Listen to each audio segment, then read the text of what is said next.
Napakatindi ng mga revelasyon muli ang binitawan ngayon ng dating taga-suporta ni PBBM na si Maharlika. Ayon sa kanyang source ay nakikipagplastikan na lamang di umano si Senator Amy Marcos sa asawa ng presidente.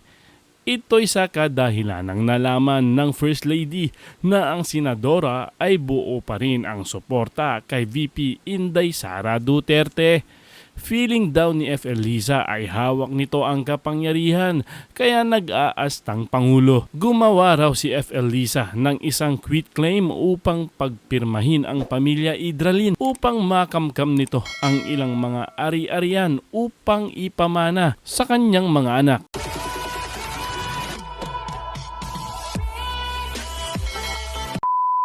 So napag-alaman natin na pino-forced dahil nga presidente na si Kuting at feeling ni Liza Marcos Ahas o Liza Araneta Ahas smuggler ay most powerful siya dahil siya naman talaga ang humahawak sa paglubog ng Pilipinas. So feeling niya dahil siya yung powerful, napag-alaman natin na pino-force nila, pinipilit ni Liza Ahas at dinidiktahan niya si Kuting.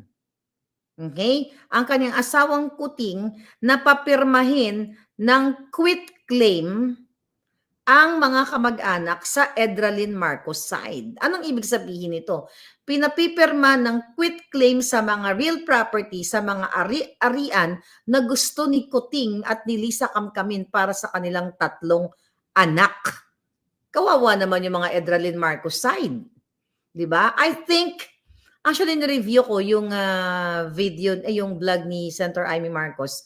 2 days ago, ipinakita niya yung parang ancestor house, di ba, ng Edralin. Okay, ngayon, napag-alaman natin dahil gusto nilang kamkamin ang mga magagandang parte ng lupa o kung ano mga ari-arian na nakalagay sa last will ng Marcos Sr., okay, at Imelda, at dahil hindi naman ninyo, siguro naman, ako kasi nung umuwi ako sa Pilipinas, na si former First Lady, hindi na yung sharp mind niya, hindi na katulad ngayon. Kasi syempre pag tumatanda ka na, nakakalimot ka na rin, di ba?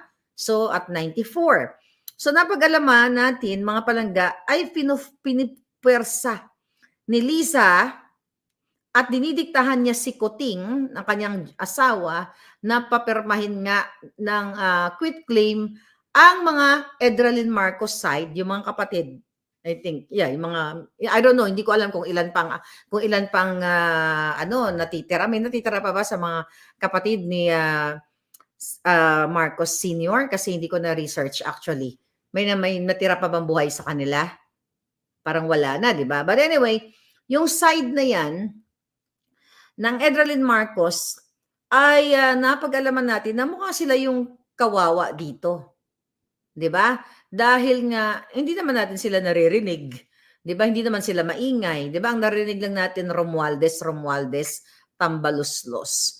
So 'yun, gustong kasolohin o kamkamin para ayaw talaga tumigil ni Lisa at ni Kuting para sa kanilang tatlong anak yung mga yaman. So, kaya naman itong si Senator Amy Marcos, syempre, bubuelta yan. Tatlo silang apat sila kasama si yung Jonak ni Kuting. Okay?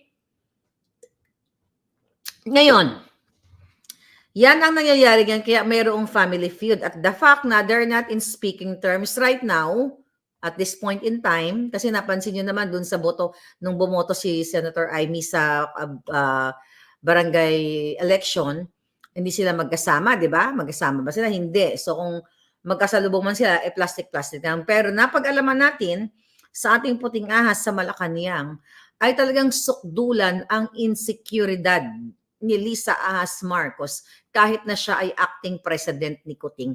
Gigil na gigil siya kay Senator Amy. Okay? Dahil nga si Senator Amy ay suportado pa rin according to our puting ahas, we don't know, okay? Suportado pa rin si Vice President Sara Duterte. Dahil nga gustong panindigan ni Senator Amy yung kinoin niya na unit team sana.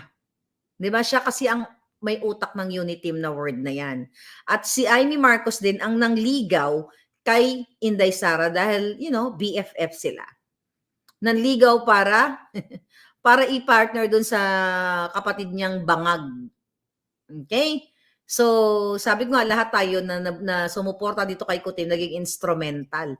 At Senator Amy Marcos ay napakalaking instrumento kung bakit naupo si Kuting at si Lisa Amaahas ngayon ang uma-acting president dahil nga wala naman talagang alam si Kuting dahil patamad-tamad, gusto niya lang happy-go-lucky, pa-script-script lang, papulbo-pulburon yan. At alam naman ni Senator Amy Marcos yan. So ngayon may family feud na nagaganap dito sa mga estate ni Marcos Sr. at ni First Lady Imelda. Kasi 94 na siya, hindi natin alam, bukas makalawa, di ba? Siya ay mahinga na, so dapat ma-settle na ito. Pero dahil sa kagahaman, sabi ko na pa, dahil sa kagahaman ni Kuting at sinusulsulan siya ni Lisa Ahas, ganito kaganid yung hinayupak na babaeng ito. Ginagamit ngayon ang power nila dyan sa Malacanang, of course, sa pagiging presidente ni Lisa para gipitin ang kamag-anak ni Edralyn Marcos side. At kasabwat nga ni Lisa ang Araneta Romualdez side naman para nga pabagsakin itong si Connect-Connecto, si Inday Sara. So napag-alaman natin na gigil din si Senator Amy Marcos dahil sa ginagawa kay former President Rodrigo Duterte. Ano ginagawa ngayon? Di ba kinasuhan siya? Di ba pinagdidiskatahan siya ng mga makakalawang grupo? At napag-alaman natin sa ating puting ahas na talagang ang author nito o ang orchestrator, di ba ang kumukumpas, ay si Araneta o Liza Ahas at si Romualdez. Kaya bongga, di ba? Talagang family feud ito. At ang nagsasakripisyo ang taong bayan sa away ng pamilyang ito. Kung noon ang away ay Aquino Marcos, now within the family, Romualdez, Araneta, Marcos, isama mo na yung Edralyn na mga nananahimik na. Okay? So yan po. So si Senator Amy ayaw niyang galit siya sa ginagawa pasaksak patalikod ni Tambaluslos at ni Lisa. Not only kay Pangulong Duterte, kung hindi kay Inday Sara. Naalala ninyo, nung last year, nung Agosto, may message ko si Senator Amy nung nirereklamo ko sa kanya si Lisa Ahas Araneta Marcos. Sabi ko, Senator Amy, sabi ko, what's going on? Ano ba nangyayari sa gobyerno ni Bongbong? Sabi ko pa noon, hindi ko pa tinatawag na Kuting. Agosto yun palangga. Ilang buwan lang pagkatapos ng manumpa sa kanyang kasinungalinging panunumpa. Sinabi ni Senator Amy, Maharlika, nandito lang ako sa tabi-tabi, wala akong magawa dahil insecure si Lisa Ahas Araneta Marcos. Of course, hindi magsasalita si Senator Amy, hindi niya yan i-confirm or, ko-confirm na sinabi niya yan, but kaya kong panindigan yan. Okay? Then, may I think may binlag ako sa inyo na hinaharang ni Lisa Ahas ang mga transaksyon ni Senator Amy. When I say transaksyon, let's say for example, kailangan niya ng eroplano o helicopter para pumunta sa mga gusto niyang puntahan like mga charity ek-ek. Di ba yung mga Nutriban niya, yan may mga pupuntahan siya ng mga probinsya. Hindi pwede. Kasi hinaharang ni Lisa. May mando si Lisa na naka-block si Amy Marcos. At there are times na sinabi ko din sa inyo na binablock ni Ahas si Senator Amy. Kaya naman ang lola ninyo, okay, galit na galit din. Siyempre, kahit naman sino. Pero I'm still giving her the benefit of the doubt na ipagtanggol niya ang pinangako niyang unit team. minsan nanggigigil na ako dahil siyempre magkapatid yan sila ni Kuting, 'di ba? Pero ang salarin talaga dito sa lahat ay si Lisa Ahas Araneta Smugs. At ito naman yung kapatid niyang si Kuting, palibasa laging bangag, laging lutang. Susunod-sunuran nga lang kay Lisa. Kaya nga 'di ba na jombag ni Lisa si Kuting doon sa loob ng eroplano nung papunta sila ng New York nung Setyembre, nung nalaman ni Lisa Ahas Araneta Smugsler, okay? Smugsler. Nang pinirmahan ni Bongbong Marcos Kuting ang appointment ni Attorney Vic Rodriguez as Chief of Staff. Remember that fiasco? So binoljak not binoljak, ginombag ni Lisa si Kuting, kaya nga may ano yun mayroong what do you call it? Merong black eye, kaya nga nung pumunta sa New York, kung babalikan niyo yung mga video niya, sa isang indoor event, naka-shade siya. Naka-sunglasses siya kasi gusto niyang pagtakpan yung black eye na ginombag ni Lisa sa kanya. Alright, so yan yung family feud sa mga ari-arian. Talagang ngayon, ginagapang na ni Lisa Ahas Araneta at si Kuting ay sunod-sunuran para papirmahin ang mga kamag-anak ni Marcos Sr. sa side ng Edralyn Marcos para pumirma ng quitclaim at ang quitclaim is it's a deed na pinapaubaya mo na ang karapatan mo sa partikular na propriedad. O, di ba? Espanyol yun. Doon sa mga partikular na mga pag-aari within the family, di ba ganun? It's not na binibenta mo, kumbaga, pipirma ka, hindi, wala na akong interest dyan. Or, sige na, pipirma na ako ng quitclaim na yan, ng deed na yan, para ipaubaya ko na sa yung lisang impacta kang hitad kang mangangamkam at sana lamunin ka ng lupa. Parang ganon. Kunyari, ako yung Edralyn Marcos, dahil, may sindak, may takot eh. Even yung mga kamag-anak natatakot dahil, sobra pa sa diktador ang ginagawa ni Lisa at ni Kuting. Well, yung player talaga, yung utak talaga, ito si Lisa Marcos. Ahas, actually. Na kung ikaw man, well, kung ako ang kamag-anak, ay binoljak ko na siya, baka hindi na siya nagising. Baka ina-uppercut, lower cut ko siya at talagang lahat ng jab. Di ba? Anyway, mga palangga. So, yun ang eksena ngayon. Alright?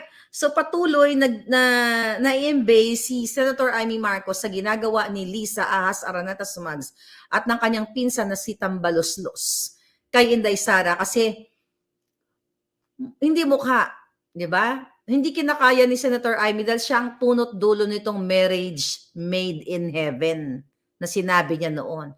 Ang naging nangyari, marriage made in hell sa parte ng taong bayan.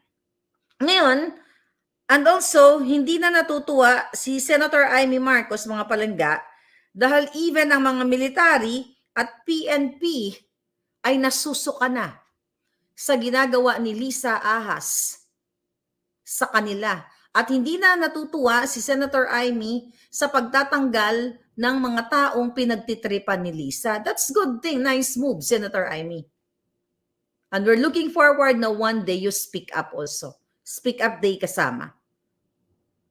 Kung ganitong ginagawa sa iyo ng kapatid mo, di ba? O pareho kayong Marcos, pero what? Actually, hindi naman ang kapatid mo ang nagro-rule. Ine-expect pa nga namin na ikaw ang maging nasa paligid, nasa kapatid mo kasi mind you, kaya naman sinuportahan namin si Kuting maliban sa nakipagsabuatan pa si Lisa sa Smartmatic because sa pangalan na Marcos. Na akala ng taong bayan na naniniwala sa inyo, Senator Amy, na yung magandang idinulot ng tatay mo sa bayan, okay, na yun ang dahilan kung bakit marami ring nahikayat na mga palangga, na mga Marcos loyalist na natutulog na pero ginising ko o pinukaw ko ang kanilang damdamin na gagawin ng bangag mong kapatid ang para sa bayan. At in-expect ko talaga na maging part ka, at least man lang advisor ng kapatid mo. As a senator, kahit man lang, kasi nakikita namin na mas better ka sa kapatid mo. The way you talk, di ba?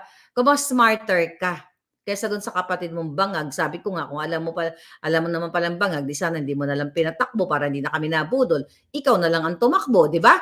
Kayo na lang ang nagpartner. Tapos sabi ni JPTV, they have the same blood pa rin.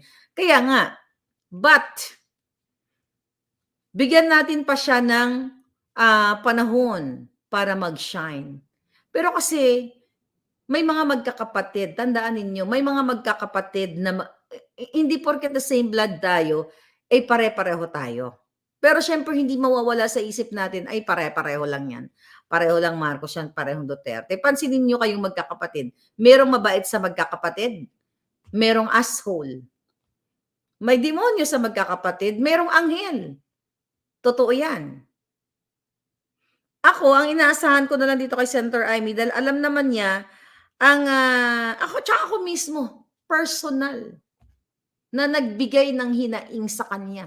Naalala ko pa nga, nung July 24, last year, 2022, not this year, yung kapapanalo pa lang ni Kuting, nung bumalik, 24 ba ako o bumalik na Amerika? Basta July yun, I forgot the exact date.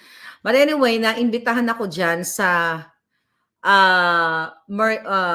ang tawag dito, yung Made in Malacanang, okay, na pelikula ni Direk Darrell Yap. Okay? Naimbitahan ako diyan na supposedly attend ako, kaya lang pauwi na ako ng Pilipinas. Tapos nagpasalamat si Senator Amy sa akin through text ito, na actually nung time na nag-uusap kami through text message, nasa Soler Hotel ako noon, nagkakape kasama yung BFF ko at ibang mga friends. So, sinasabi ni Senator Amy na grateful siya, Maharlika, thank you for supporting our family, Sobrang grateful si Senator Amy noon, July yon, na even though na proclaim na ang kanyang kapatid, hindi siya natatapos sa pasasalamat. And that's good thing sa kanya. Okay, yan yung maganda sa kanya. Then, at nung August, nung nagbigay ako ng hinaing sa kanya, na ano ba nangyayari sa administrasyon ng kapatid mo, ni Kuting, sabi ko, ni BBM, sabi ko, bakit sila nag-aaway? Bakit ito yung ginagawa ni Lisa? Bakit ganito, ang gulo-gulo? So, yun na nga yung sagot niya sa akin. And now, itong mga information na ito palangga, utang natin ito sa mga taong nasa loob din ng Malacanang na hindi rin sila basta-basta makakapagsalita dahil baka gurgurin ni Lisa. At di ba sinabi ko sa inyo na wina-wiretap ni Lisa yung mga tao sa Malacanang na pinagdududahan niya na puting ahas. Paranoid na nga siya.